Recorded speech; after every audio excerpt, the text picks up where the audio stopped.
So far this year, more than 1,000 bills have been filed in the House and another 800 in the Senate.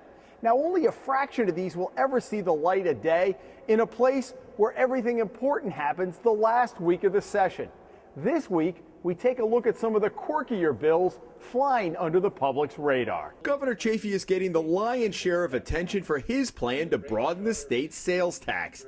But this year, there are dozens of bills that'll nickel and dime you right into bankruptcy. Take this one from a Providence lawmaker who wants to increase fees for speeding and other motor vehicle violations. What you may not know is how many potential violations there are when you get behind the wheel. Like $85 for following too closely or obedience to stop signs, what the rest of us call the Rhode Island slide. The person who came up with these so-called violations is obviously from out of state. Clearly, a freshman lawmaker from Woonsocket did not get the tax everything memo in his orientation packet. He wants to reduce the gas tax by 5 cents a gallon and the cigarette tax by $1 a pack. Hate to break it to this guy, but he's not on the House leadership track. For 3 years, large vehicles have been prohibited from crossing the Pawtucket River Bridge because, quite simply, it's falling apart. But now a lawmaker has formalized it, making it illegal to cross the bridge if your vehicle has more than 2 axles.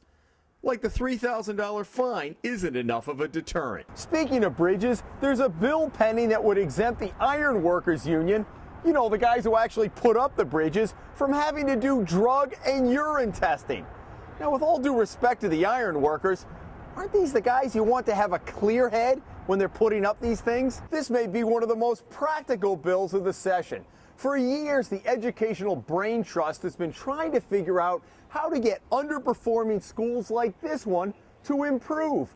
Well, now one Providence lawmaker is playing hardball, threatening to have the school year lengthened unless the kids here shape up.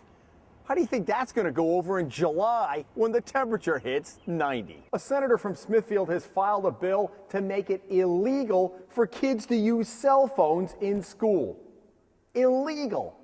Maybe we'd all be a lot better off if he directed his attention toward improving the SAT scores. Finally, lawmakers every year file a spate of bills directed at themselves, with varying degrees of success.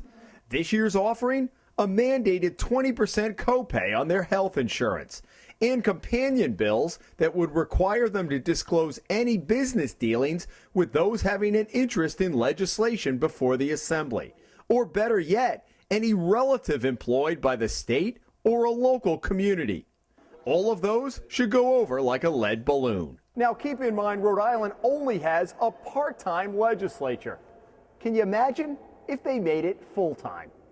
I'm Jim Hummel for the Hummel Report.